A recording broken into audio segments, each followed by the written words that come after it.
And welcome. My name is James Thomas, and it's the MHPC. That's right, it's the Mile High PotCast.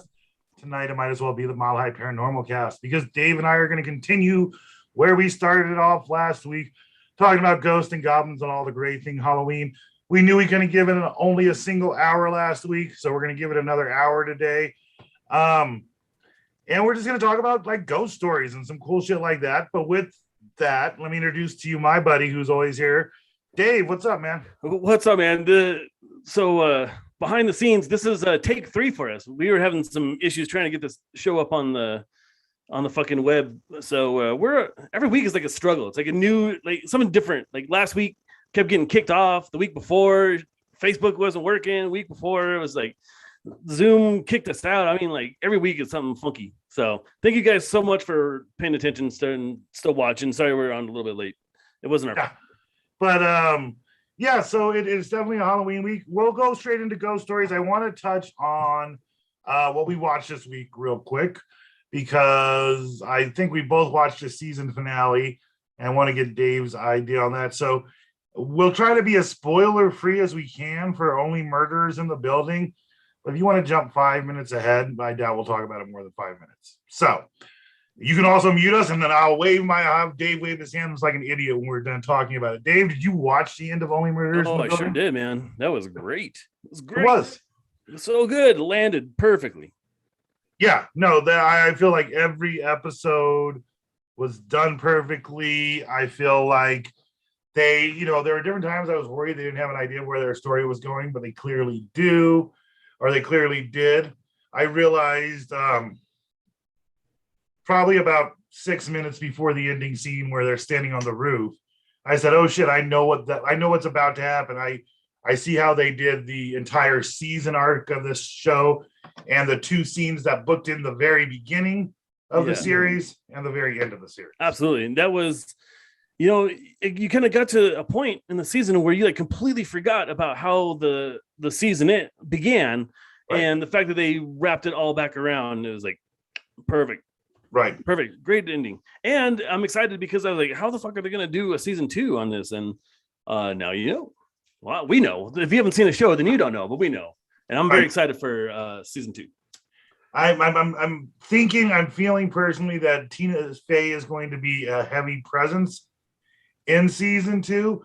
In my mind, that's how they kind of play it out, almost make her the main focused character on it and then work around from there is the way I kind of see that one playing out, which would be cool. I love Tina Fey. Tina Fey can always get in front of the camera and everything. Absolutely.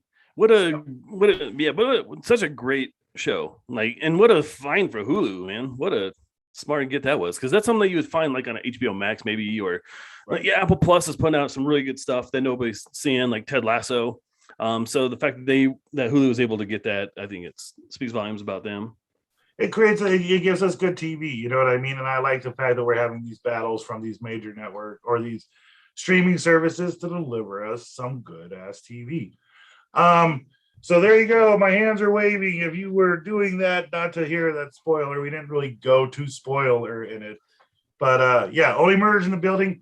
Huge fan. I did not watch Dune. Have you watched Dune yet? I'm about halfway through Dune, and I have watched more of this Dune than I could ever stomach of the original Dune. I read all the books in the last few months just to get up to this point to watch Dune.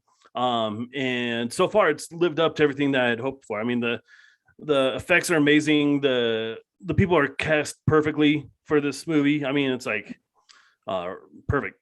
So I'm enjoying it. I know our buddy DW really enjoyed it. Have you checked it out? You said? I have not. No. It's one of those ones that I want to get to, but it's a lot of time to sit down and put out of a day, and I'm always doing something crazy. So I did, however, finish Hereditary. You did. And my feeling on that is, one, the guy who makes it has a very clear art style. He sure loves fire. Mm-hmm.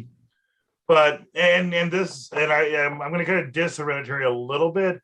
But I'll be honest, it probably has to do with the fact that you got to understand, I watched Hereditary all the way up until the stop sign scene, and I just stopped. And then I picked it up exactly where I left it off. Like when we picked it up is when that woman was teaching her how to do seances and shit. So it had been months since I saw the first half of it. So I remember parts of it. I didn't love it like I love Midsummer. I love Midsummer. I think it's such a great movie. I know people want to yell about Hereditary, but to me, they're not even in the same league. I see what you're saying, and it's very similar to Jordan Peele when he did Get Out, and then he did Us. They're two very different stylistic horror movies. One is more like a traditional horror movie. One is more like a psychological one. I think that's very similar to what Ari Aster was doing, where Hereditary is just like a pure horror movie, and then Midsommar is more of like a psychological mindfuck. Right. So, and the equally great movies, just very, very different. And that's a sign of a really great director. I mean, Jordan Peele's genius, and he gets credit for a genius. Ari Aster is every bit as good. Those two movies are so different, but they're both equally as good in their own way. Yeah, I mean, the acting and performance were fine. Like I said, he has a very, very. I was like, oh, we're ending in a room. Spoiler alert: we're ending in a room in fire. Oh, cool. What I mean, you know what I mean? Like, there were so many things that I associated with Midsummer, and maybe I would have thought of it different if I saw it different. But like right now, I still have to say, like, my favorite probably movie that I've seen in the past 2 years has been Midsummer. I think it's a great movie. I think if you like good horror or even psychological horror, Midsummer is really where you need to go to. Yeah, I'm both visually stunning horror movies. Like, you don't get a lot of like real visually stunning horror movies like that. And once again, you kind of go back to Jordan Peele. Like, he is a very visual director. I think Ari Aster is also very visual as well. Yeah, and they use the movie medium pretty well. A lot of people are moving to television, and people are moving away from that movie medium. But speaking of which, dude, there is a show that I can really highly recommend to me by a friend of mine who I trust and who knows horror, and I trust her opinion in horror. It's a show called Midnight Mass on Netflix. It's by the same dude who did like Bly Manor and Hill House. It's a very different kind of horror show. It starts off a little slow, but man, at the end of episode 2, it just kind of like kicks you right in the nuts. And so far, it just keeps on going. So if you like horror series, I'd really recommend Midnight Mass. It's a very good show. I will definitely have to check that out. I like. I'm glad you brought up the Bly Manor and A Haunting of Hill House. I like both of those. I liked the Haunting one better, the first one, because they had one of the best single shot takes in any television show that I've seen in the past half decade. The single shot take when they're inside of the funeral home, where they like do the circle and they go from young to old and they walk into different rooms. People don't realize there's a part in, I want to say episode 4. It's like 17 minutes of a non-cut single shot take of all of these characters, and it is beautifully done. It got to a point where I realized, I was like, oh my God, they have not made a single cut this entire last 17 minutes. Super cool. Just like Wannabe by the Spice Girls. I rewatched that video. That whole video is a single take video. There are no cuts in that video. It's fascinating. This is probably the first time in history that Spice Girls has been compared to a horror movie. I will say the dude's has very, very he's a very unique style. He likes to add a lot of depth into his visuals. And so like in Hill House, if once you go back and start watching it again, you see the different ghosts that he places all along the house. Like, at first glance, you don't see anything, maybe like one or two ghosts, but then you start to see like, there's a dozen fucking ghosts staring back at you in this one scene alone. And then when you are looking at the lens through Midnight Mass, you already kind of have that idea that that's going to happen. So you start to identify the layers pretty quickly.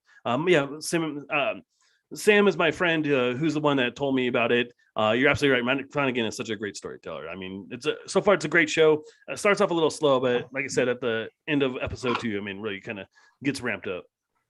Well, that's impressive because horror series are hard to do. Horror series are hard to do. God, Weed Brain is making me forget that there's a great fucking show, a French horror show. and I'll look it up for you. By the end of this show, I will figure out the name of this French horror show on Netflix that was like the best horror thing I saw last year. Netflix does a really good job with horror shows. We talked last week about American Horror Story. Like American Horror Story, after like season 2 or 3, just really fell off. And even if it's an anthology series, like the quality just really fell off. But Netflix is seemingly able to do really good horror shows. And I will start Googling here. So go ahead and take it away, James, while Dave Googles. I will definitely say that part of the problem that we run with American Horror Story, and don't get me wrong, I like Ryan Murphy. I'm a big fan of Glee. I like Nip Tuck. I like Scream Queens. I think Ryan Murphy is a prolific producer and creator, but he loses it. I can look at Glee, I can look at Nip Tuck, I can look at shows that I very much love. He is one of those people that I can like what you do for a long while, and then at one point I'm like, well, I'm done. Ryan Murphy, thank you for the parts that I really, really enjoyed. Moving on. The show is called Marianne. Thank you, Google. Definitely check out Marianne, dude. It is a really good horror show, and it's a French one, so you can feel sophisticated afterwards. Nice. All right. Well, you know what? We're here today specifically to talk about. I want to talk about one more thing. Okay. Did you see the fucking the Batman trailer? The new Batman trailer? I did see the Batman trailer, dude. Where Robert Pattinson talks. Yeah. Where Batman Edward says stuff. Yeah. Well, what'd you think? Because you don't sound very enthused, and I was crazy enthused about this trailer drop. You know what? I think I don't know, man. I like Batman. DC has a problem. Batman kind of wears on me. Listen, I like Robert Pattinson. I think he's going to be a great freaking Batman. I think that they're clearly going to introduce like 7 villains in all at once. It's really going to depend to me how they introduce these villains and make sure that their presentation is not just fan service. If you're going to put them in this movie, have a reason for them to be in a movie, even as a secondary character for just a minute. One thing I liked about the show Gotham is that when they introduced us to people, they had a reason for existing there. So I worry about DC. Listen, I'm more excited about the Shazam sequel. I think Shazam is my favorite of the new DC movies. It's a fundamentally good movie from beginning to end. It's funny. It feels like a Marvel movie who is really just kicking ass in the movie scene right now. So I am excited enough about the Batman. Let's see that. But you said you're stoked about it, eh? I'm stoked about it. It looks like a straight up like 7, but with Batman as the detective instead of Brad Pitt. Right. Which is supposed to be violent, supposed to be dark, and it's supposed to be like a legit horror movie. So I'm very much looking forward to that. Yeah, absolutely. It'll be interesting because they're going to go against the multiverse of madness as an argument of the first superhero horror movie. And that's a big thing to challenge up against, for sure. But Sam Raimi has a very different style of horror. I mean, his style of horror is Army of Darkness. It's kind of a little campy, kind of goofy, where this one just looks like straight up serial killer, gritty detective story with Batman just happens to be the main guy in it. It could be that. Hey, listen, I like the Joker. I thought the Joker was a good series. Great. Yeah. I mean, or a good movie. We'll see. DC's iffy on me. You know what I mean? Like DC, I want to love what they put out there, but even then, I will say that I prefer the Superman and Lois TV show to any incarnation of the most recent Superman movies. DC's characters, which is weird because we know all of them, I almost feel like TV shows give them more time to breathe, and they need that, which is a weird thing to think about because we know all these characters, but I can't do another Superman origin story. You know what I mean? Like I've seen Superman have the origin. I hope not to see Bruce Wayne's parents die in this one. You know what I mean? That's one thing that Spider-Man did so well over at Marvel is like they just went straight into the story. Everybody knows Uncle Ben dies. Everybody knows how Peter Parker got his powers. They just went straight into the story, and I definitely see that. Like it was very unnecessary for Clark Kent to become Superman in the updated ones. But you're right. Definitely give it a chance. But I think that Batman is Batman because his parents died, but we don't have to go see it. Like, we know Batman.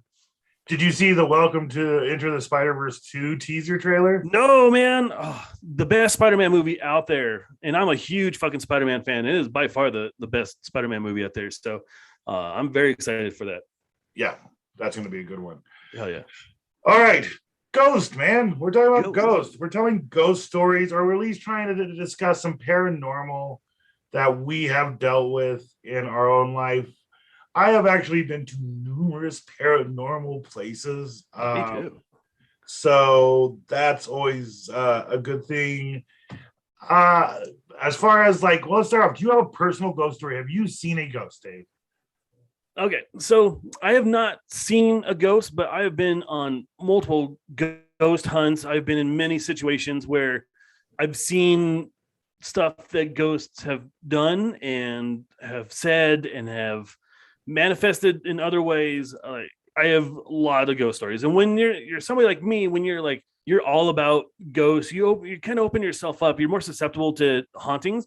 And fuck, dude, ever since I was 16 years old, man, I have experienced so many fucking hauntings along the way. So, and I am just fascinated by the thought of ghosts and what ghosts are and what, I don't find any religious component to ghosts. I do find a scientific approach to it. So that's what I'm fascinated. I'm fascinated to what is the science behind ghosts.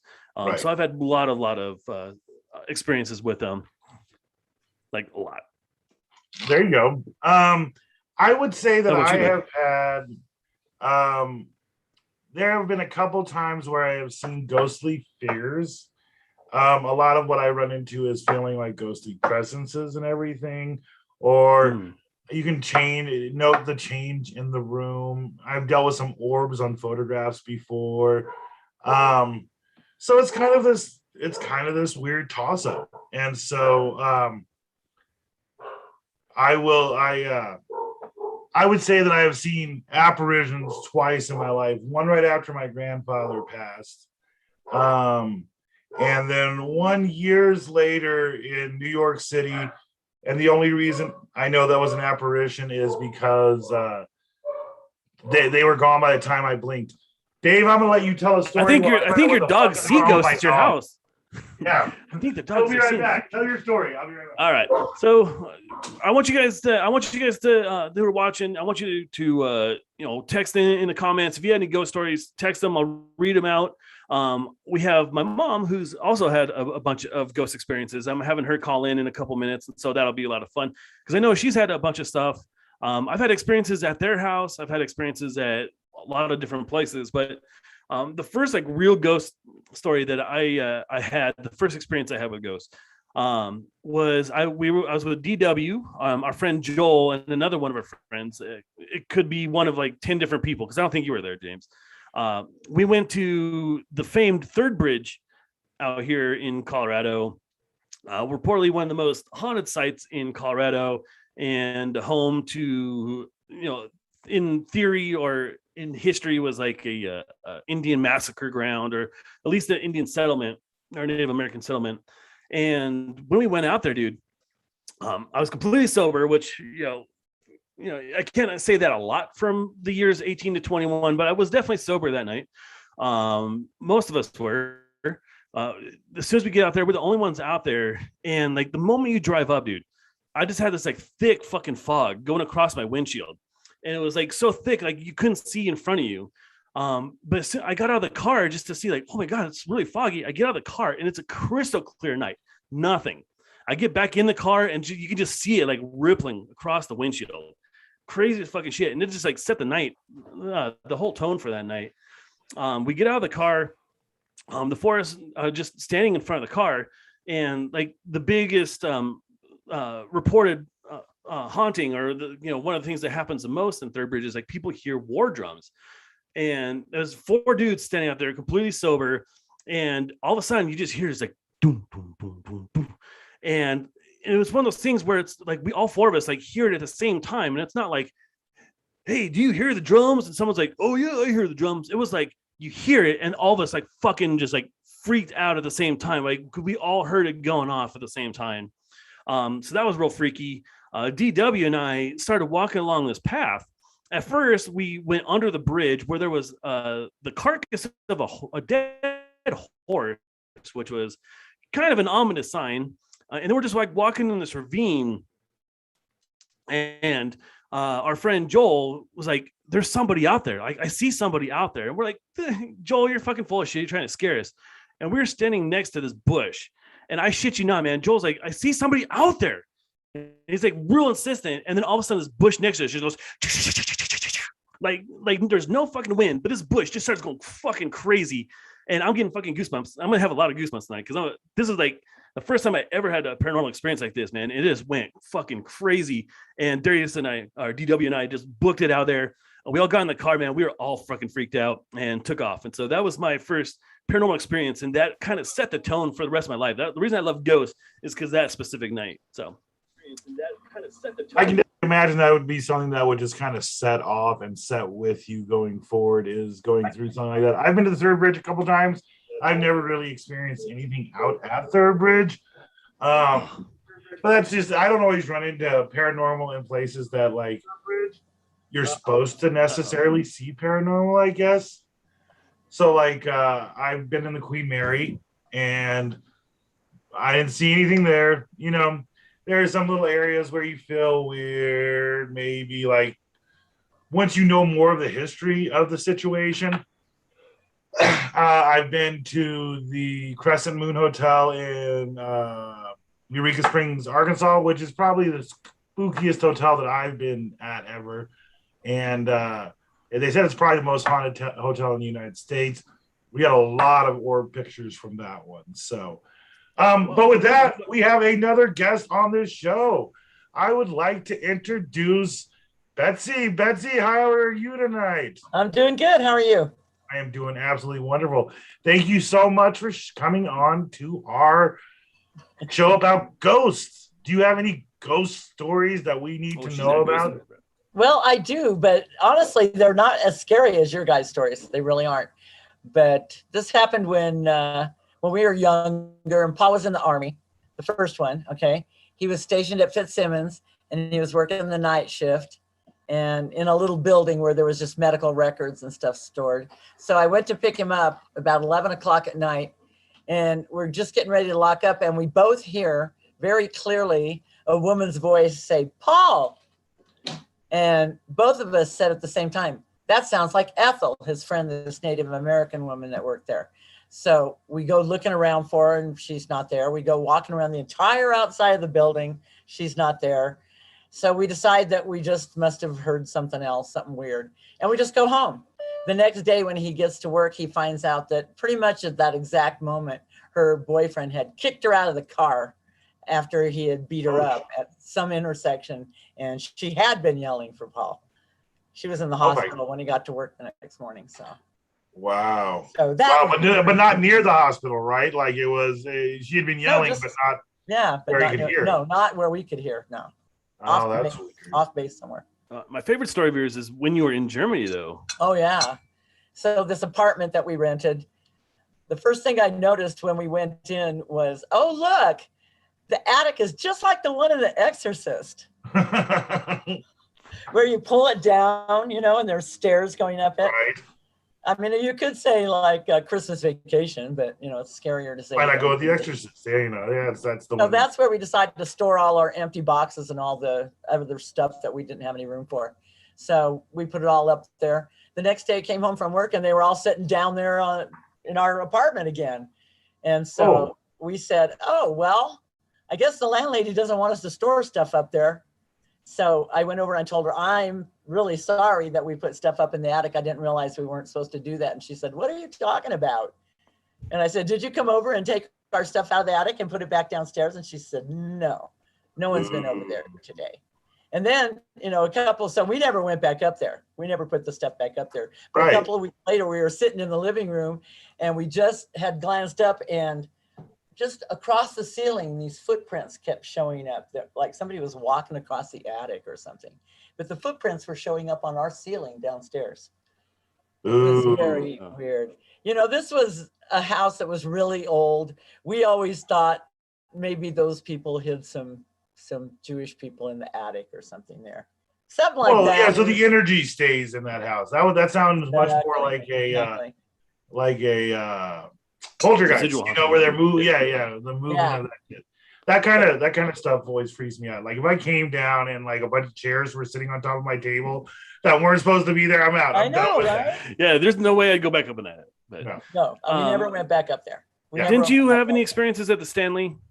Or it was like Hotel Colorado or something like that? One of the old hotels. You said you guys had a couple like you heard like kids' voices or something that playing in the hallway. I didn't hear anything, but I got so sick when we stayed there. And we stayed in this, I don't know what it was, but we got really, really sick. And the next day, I got really sick. And the next day I said, I just need to get out of here. I don't know what it is. And so we just checked into a different hotel and I was fine. So no, I never saw anything there though, but it was weird. I was very sick there. I like David's story about when he was living in the townhouse and he had a poltergeist that was disturbing Dante when he was a baby. That was a good story too. Oh yeah, that'll come up shortly for sure. Okay. Yeah, no, I've stayed at the Hotel Colorado as well. The Hotel Colorado gives weird. So I don't think I'm not scared of the Hotel Colorado necessarily as far as a ghosting, but the hallways are weird and the rooms are weird, and there's just you get this general presence where like some shit popped out of there, and so I found that weird. It's funny you talk about Fitzsimmons because I went to daycare at Winnie the Pooh daycare out in Fitzsimmons there, and oh yeah. My mom used to say that I would talk about like seeing things at that daycare, but Melanie went to that daycare. Oh yeah, yeah. No, I went there for probably a year and a half because that's where Dad works. So I didn't know that. I'm surprised I didn't run into you guys at all because you know that little building where the daycare was right next to the little building where I'm talking about where Paul worked. Oh, that's funny. Yeah. No, that's a daycare that I spent a lot of time. I don't think Chris ever went to that daycare because by the time he was born, he was too young. But I definitely spent time there. That's interesting. One of the other places that I went to this asylum in West Virginia, and it was one of the oldest mental asylums in the United States. I think Mel would tell me that it was the oldest, but I don't want to say that because is it Waverly? Huh? Was it Waverly? Maybe, I don't know. It's just it was a big ass building in the middle of nowhere on one of our trips. And they had like ghost hauntings and everything, but we were there in the middle of the day. The thing is, we walked in there and like you didn't have to go on a tour. You can go down these first two main hallways. And we got a third of the way down the hallway and it didn't feel good. There was not good energy that came along with it. A lot of the things I deal with the supernatural is like a feeling of bad juju, a bad aura in the room. That's what I run into way more than like, you know, spectral manifestations like you would see in like Ghostbusters and shit like that. It's just a bad feeling like this is not right, time to get out. That's where most of my ghost feelings come from. I think it was the Trans Allegheny Lunatic Asylum, which is one of the most haunted asylums in the country. I mean, there's a great Ghost Hunters episode in there where they catch a lot of like shadow people and shit in there. So yeah, absolutely. Back east, we every place we went to was haunted, man. You know what I mean? And that's like traveling through Paris. I've done gone through different parts of Paris. Every place, the farther you go back when you deal with history, the more hauntings that you deal with. You know, they say Monticello's haunted and things like that. I think the bigger energies that you have in an area and the more traffic and the deeper history that goes to it, the scarier, the more haunted it is, the more bad juju flies out of that area. My Aunt Bonnie commented for my mom. She said, remember Grandma Holker saw and spoke to Dad after he passed. Oh yeah, that's right. She said it wasn't scary or anything. She just said she was laying on the couch. She wasn't asleep, but all of a sudden he was just standing beside her and she said, what are you doing here? And he said, I just want to make sure you're okay. And she said, I'm fine. And then he just left. I don't think I ever saw my dad because he knew I'd be terrified if I saw him. Your dad, David, just reminded me of when we were staying in Cripple Creek at this place called the Imperial Hotel. That's one of what the it most was. Yeah. haunted places in Colorado. And we definitely felt something there. Just like you said, Jamie, I always follow my intuition. And that place, the stairway's all crooked, and then you get up to the room and it's just eerie. The next morning when we got up, Paul got in the shower fine. He took a nice shower and everything. I got in the shower. All of a sudden, it just went complete hot water and burned me just out of nowhere. So I got out of there. Paul went to clean. Okay, he has a CPAP machine. I know you're probably familiar with that. Yeah. So he goes to clean it out. And instead of pouring out water, what came out was, I swear to God, looked like the ectoplasm from Ghostbusters. Ooh, It was a weird, eerie place to stay. Crazy. I never want to stay there again. Yeah. No, I don't mess around with things. I don't stay long in areas that I don't feel like. Never understand those movies where people stay in those houses. Like, I would totally do that. I would absolutely do that. I know you will. That's hence my story about your townhome. Yeah, so that's why I tell Dave that I'm going to be in all the horror movies. I am the final girl. I'm the one who survives at least to make it to the sequel, because I know how to respond to these things. I'm not messing around with this. I get to tell the story at least to the sequel. Yeah, I have admittedly been the first to get killed, and I was the first to get knocked off last week as well. So, but let me tell the story about my townhome. So, very, very convinced that my son is a little bit psychic, because his sister, my sister-in-law, she's a little bit psychic, and so we think it kind of runs in their family. So Dante is like a little bit psychic. So very, very convinced that as soon as Dante was born, something attached himself to it, whether it was his mom's grandma or my grandfather Dale, who passed away not too long, and Dante shares a name with my grandpa Dale. As we moved to this townhome, and at first he would not go in his bathroom because he's like, somebody's in the bathtub. Like, he would not go. Even to this day, he hates taking showers. So I don't even know if that's like, just him being a 13-year-old or, kind of residual effect of there was somebody in his bathtub like there, and he didn't want to go there for like the longest time. So we'll fast forward. I'm alone. I'm the lone adult in the house. Dante's asleep, and I'm watching TV, and I just hear, like, out of nowhere, just like this whistle. It's like someone like trying to get my attention. I'm like, you look around, like nobody there. All the windows are closed. TV's up, so like it's not somebody from outside. And then I like ignore it, and then it happens again. I'm like, what is going on? So like I get up and start walking around. There's nobody there. Like, I start doing like check the pantry. I walk upstairs. I'm all by myself. I get back downstairs and I hear the whistle. I'm like, what? And then all of a sudden you hear this, like, from upstairs, a crash. Something fell off my wall. So I'm like, what the fuck is going on? So I go back upstairs, and one of the paintings I had on my wall just fell off. I fell off the wall for no reason. There's literally no reason. There was nothing that happened, and it fucking just fell off the wall. So like, at that moment, I'm like, there's something fucking with me. And being that I love ghosts and I've seen plenty of ghost hunters, I start asking questions. And so like, I go down to my kitchen. I'm like, is there something here? Is there somebody here? And I hear just like, boom, boom, like, thumps throughout my house. So it's like, I hear one from downstairs. I hear one from upstairs. I hear one from like across the room. And so I'm like, if you're here, like, I don't give a shit if you're haunting me. Like, I am not scared of how you like whatsoever, but don't scare my kid or my wife. Like, just please, like, don't fuck with them. And at that same time, my son had these shoes that light up, and we lost my mom. There's these shoes that light up, and like, when little kids have those shoes that when they take a step, it lights up. All of a sudden, out of nowhere, his shoes just like start lighting up. As soon as I said, like, don't scare anybody else, you can haunt me, I don't give a fuck. And at that very moment, his shoes lit up. And then I'm like, I started asking questions like, do you need help or something like that? And then I had this drill on the counter, and it just starts shaking. Just like, I'm like, if you need help, feel free to tell me, like, let me know, give me a sign that you're here. And then all of a sudden the fucking painting falls off my wall again. I hear like a couple more thumps, and then just like gone. That was the last thing. That was the last haunting I've had at my place, was like, give me a sign if you need help, give me a sign and I'm here to help you out. And then, like I said, the painting fell off my wall. I heard a bunch of thumps upstairs, and that was it. I had never had another haunting. That was the very last time I had a haunting. That's crazy. I haven't had a haunting in my new house. I don't really think this house is haunted, but I stayed at apartments. My apartment over at Hickory Ridge, I think, was haunted. Like with I a ghost of a dead crack smoker or something there. Right, we had a really weird closet in the back where like you could have murdered people and just like kind of left them. It was cool. It was a cool little like hole in the back of my closet. But yeah, I felt that place was haunted. I feel like where we stayed in Jersey, not our specific apartment, but definitely surrounded around where we were was haunted.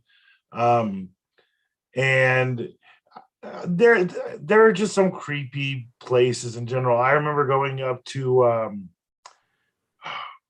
what is that? Heritage Square, when Heritage Square was open, and it would be you could get in there when it closed at night because there were no fences. You know what I mean? It was just an open space, and you would hear and feel some creepy shit there. Oh, Like absolutely. I mean, there's some great. Oh, that's James now. There are some great fucking. Some great spots in Denver. I've gone ghost hunting a bunch of different places. I think the most haunted two places that I've been to is the Denver Press Club. I used to be a member of the Denver Press Club, and plenty of shit was going on there. I mean, it has this like really creepy basement with a poker room, and I had when I was there, one of the girls got trapped in the bathroom, and she was just saying the ghosts are taking them. Absolutely. James always said he was gonna be the last girl, and he's, my mom got taken away, and then the fucking killer got him, so I'm the one left. So, the guy who speaks the loudest is the one that's lasting the longest here. So Denver Press Club, I had, they have this like crazy mural in the bottom of the press club, and it's like a mural of these old time journalists in Denver playing poker. Which is appropriate for a poker room. People have reported that they've seen the things move around, and not just like one person, but like a bunch of people. They did a ghost hunt there, and they got. This is so funny. This is gonna go into your story, Sam. So one of the girls in my club, she got trapped in the bathroom, and she was like pounding on the fucking door. And we had a club meeting down there, and we went to the door and just opened it straight up, and she was like frantic because she was stuck in the bathroom. She said that somebody was pushing up against the door. She can hear it like she's trying to push, and she can like kind of move it, but then it would slam against it. And she was like frantic. And then when we got up to the bathroom door, it was nothing. It just opened right up. And so it looks like Sam had the same kind of thing where happened to her. She got trapped in the bathroom by a ghost. I mean, what is with the ghost trying to trap ladies in bathrooms? That's not very PC. The other place that is really super haunted is the Denver Firefighter Museum. And it used to be like an old apartment, and then it was the fire department was there. And there was like a catastrophic fire that went throughout. It killed some people, and the myth is that some of the people who are trapped there now are because of the fire there. There was like a kid that was trapped there, and when I was in one of the ghost hunts there, we actually made contact with this kid. I mean, he was saying that he was a young boy, that he's been there for a long time, that he's not scared. Kind of answers like that, which was really kind of neat. I got some voices on my recording, doing EVP sessions of female voices that are in there, just asking her questions, like trying to find out who she is, and she was saying yes and no, and it was one of the things where if you haven't ever heard of an EVP, it's like you ask questions to nothing, and you don't hear anything, but then when you go back and you replay the questions, you hear the answers. And so like one of the interviews I did, I got a bunch of responses, which was super cool. And then probably the most other haunted place that I've been to is the Highlands Ranch Mansion. If you haven't been to Highlands Ranch, it's that whole area is fucking haunted. Like I had a restaurant, and I'll tell a story here about my restaurant that was haunted there. But the Highlands Ranch Mansion, there's multiple ghosts there, and multiple like TV shows have actually done haunting shows there. And when I was there, like again, you hear voices. We had a light grid on one of ours, one of the hauntings, or one of the huntings that we did. And when we were playing back the footage, you can fucking see just some dude walking through, and it's not like if it's a person like me, if I'm walking through this light grid, it looks like me walking through a light grid. But here, the footage that we caught was just a solid black person. It looked like it was just floating into the light grid, but you can see the light dots like changing as it goes, and you can follow it. And then when we were recording, we were doing some audio recordings. We had a bunch of different equipment. We had like a thing that was measuring energy. We had a voice recorder, and we had a camera. And it was all up on this like little ledge thing. And we're asking questions, and like you hear footsteps and shit, and just like, you know, we probably pushed this entity a little bit too far, and all of a sudden, all 3 pieces of equipment just like fucking just go off in different directions. I mean, like, looks like somebody just like whipped them all away. So those are pretty scary hauntings. And then I had a restaurant, and this will tie into the Mile High podcast a little bit, because this haunting actually involved Courtney, who is our resident weed expert here on the Mile High podcast. She worked for me at Noodles and Company when she was just like 16 or so, and we were having like a really busy lunch rush, and this place is fucking haunted as hell. Like even before I got there, I mean, people were talking about how haunted this place was. And like with the first week I was there, like I've seen like footprints appear in the fucking kitchen. Like there's a puddle of water, and all of a sudden there's like footprints leading from the water, and you're like the only person there, and you haven't walked through the water, and it's like these are fresh footprints. You hear the soda machine going off, you hear like banging and shit. But the 2 things that haunted the most here at my restaurant up in Highlands Ranch. So Courtney was working, and we have these sanitizer buckets, these red sanitizer buckets. So if you've ever worked in restaurants, you know the red sanitizer bucket that is required. I busy. We're all communicating. All of a sudden, I look over at Courtney, and she just like stares at me, like, and then like fucking like jumps up and like flies away, and it looked like she had like smoke coming from her, like a cartoon. And we're like, what the fuck just happened? And the other cook that was with her, we're just like, what is fucking going on? So I'm like, I don't know, maybe, she got hurt or something like that. I thought she like burned herself. So I'm like, Courtney, what the fuck happened? And she's like, the sanitizer bucket. She like looked down, and she saw it just like sliding across the floor. I'm like, fuck, that's crazy as shit. And she's like, I can't go back there. Like, I'm so freaked out. So I actually had to switch around my whole kitchen in order to get through this rush. But she was like freaked out by this. And so like 2 weeks later, it was July 4th. And I was talking to one of my cooks, and he was having a break, and I'm like just sitting there, and fuck, if I don't look back and I see the sanitizer bucket doing the same thing, and just like sliding and then falling off the counter. I mean, like, there's no reason why. I think all of Highlands Ranch, super fucking haunted. One of the most haunted places in Colorado for sure. So that's pretty much all I have. I know James probably had more, but he got snatched by the ghost, so we don't know where the fuck he went off to. He was the first girl to die this time. So that's pretty much all we have. If you guys want to reach out to us, you can reach us at the Mile High Podcast at gmail.com. Thank you all so much for watching. I'm trying to stall a little bit for time. You can reach us. Oh, James is back. Sweet. He's back just in time for us to head off the air. Hi, James.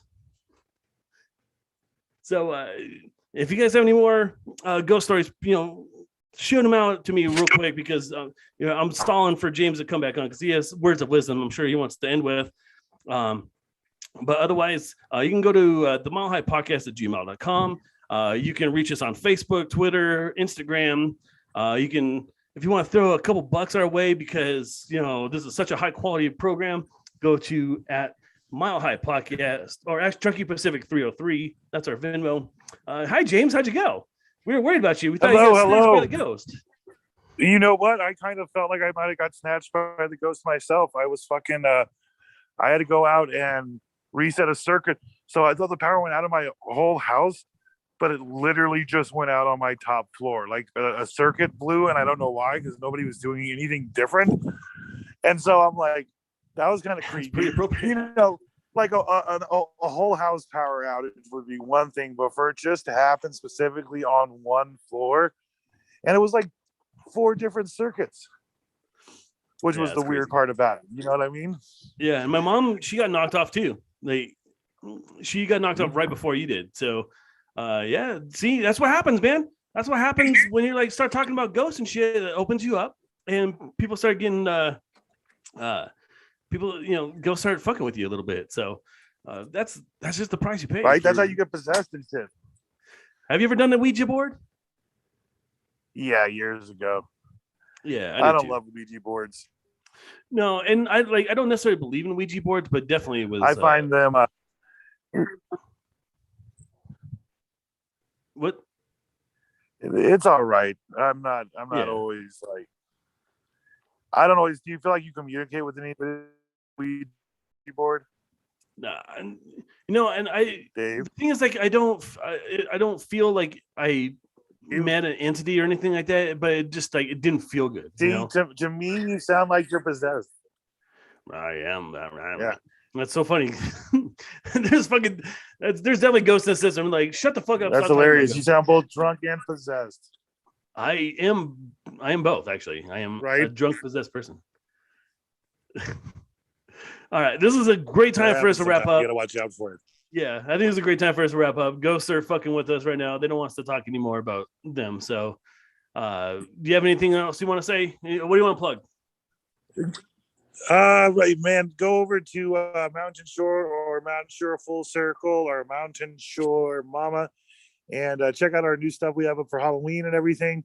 And follow and like and subscribe to the Mile High Podcast and Trucking Pacific on Facebook and any other programs that we have. I mean, we do cool shit. Santori's been doing some really cool shit.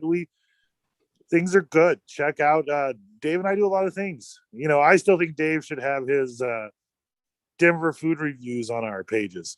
I think that's one of my favorite things that you do. I would love to do that. I just have zero time these days. No, I get it. The world keeps it busy. So, but yeah, check it out. Oh, that's for sure. The world is very busy right now. All right, but yeah, we will definitely be back. We'll have some guests. We'll do. I don't think we have anything next week. Do you have something next week? No, next week we are off, and then in 2 weeks, I really want to do that James's Games, the Ultimate Marvel Showdown, to coincide with the Eternals coming out. I think that'd be a kick-ass episode. So 2 weeks from today would be Monday, the 8th, I believe. All right, so Monday the 8th, it's James's Game. It's the Ultimate Marvel Showdown. We get to pick the best Marvel movie out of all of them. Cool. Let's do this. All right. Well, hey, Dave, did you already do your promotion when I was off? No, I was stalling for time. I was talking about my ghost stories that involved Miss Courtney Gunn. And when she freaked out to a ghost when we were at Noodles and Company together, it was quite fun. There's one thing I want to say, like literally the minute before I came on here, I finished the last word, the last page of the last Race Through Space book. I just finished writing it. It's taken me a really long time to finish it. It's the longest book I've ever written. It was a book that just kept going and didn't want to end because I knew it was the last one of the series. So I just finished that. So that's just at the beginning of the editing process. So look for that hopefully in the spring. But I also want to hawk my wares. I want you to go and get Caldera. That's available now on Amazon as well as Audible. It's a killer book. And if you already had the book and you read it, please give it to somebody who hasn't read it yet and say good things about me. So thank you. Spread that word of mouth, man. Spread that word of mouth. All about that. Give me some of that sweet, sweet word of mouth.